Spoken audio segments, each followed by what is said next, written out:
I have a confession to make. I was mad at my friend because he said, hey, you know what?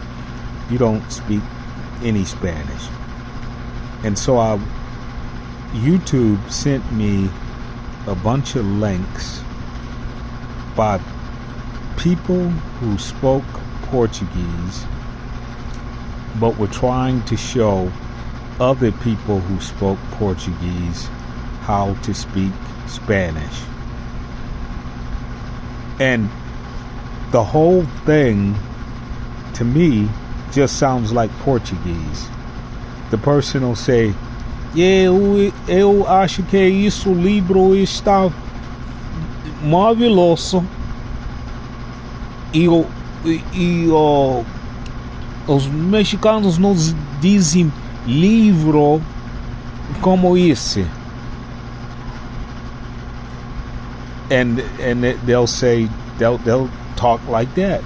You know, hey, this book is really fantastic, but you know, the Mexicans don't say book like that. They don't say livro. They say like libra or libro. You know, they the difference between the V and the B. So Spanish obviously has two V sounds, which is B vaca y B burro.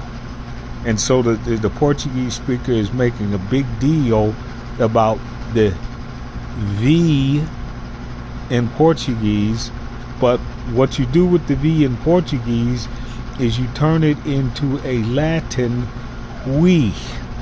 So when you read in Portuguese, you can just turn their V, you can turn our V into we. And you can say, eu acho que fui libro.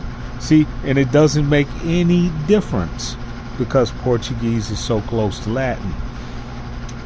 So I guess what really goes on is Portuguese speakers revert. And the reason why we revert is because Portuguese is so close to Latin. It has so much Greek, and the Portuguese Empire is so extensive that it covers the entire world. You go from Goa, Formosa. Here's an example. Mumbai in India. The name of Mumbai, which was changed like 20 years ago, and it was changed from Bombay. Well, it isn't a Hindi word. It's Portuguese. Bombay, meaning Bombaia. Bombay, Bombaia. It means that it is a good harbor. And people who don't speak Portuguese never knew that Bombay was not a Hindi word. It was Portuguese. So people in Taiwan don't really know that their island Formosa, before somebody changed it to Taiwan, so for hundreds of years it was Formosa, which was Portuguese. And so when you look on the map of the world, many, many, many things have been named by the Portuguese. And then I'm saying also the close association between Portuguese and Latin and Greek. Also, todos os portuguesanos dizem que nós não estamos de Roma nem de gregos, mas estamos de, como tu dizes, não estão filistinos, mas eles estão perto dos filistinos. And so every Portuguese speaker is going to tell you that, hey, people from Portugal are not from Rome. They're not from Athens, they're not Greek, they're Phoenicians. That's it. Yes, Phoenicians.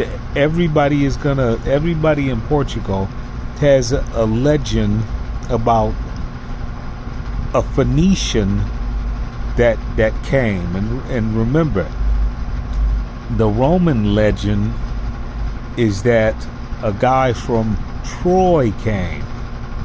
And Troy is where Turkey is now.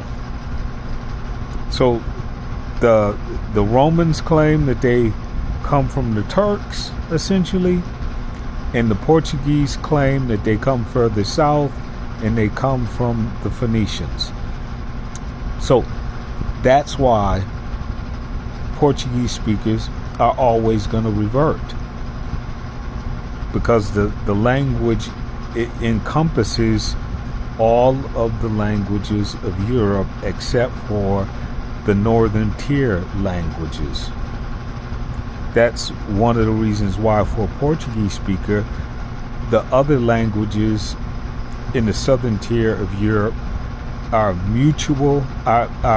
intelligible. Not that they're mutually intelligible, but to the Portuguese speaker, Italian, no problem. Spanish, no problem. French, no problem. The French speaker just has to maybe speak it slowly. Romanian, no problem. The only thing that the Romanian that you have to do with the Romanian language is put L-U, on the end of the word, because that's where they place their definite article. But other than where they place their definite article, if you're a Portuguese speaker, Romanian is just like Portuguese. Okay, so I'm gonna confess, Portuguese speakers do revert.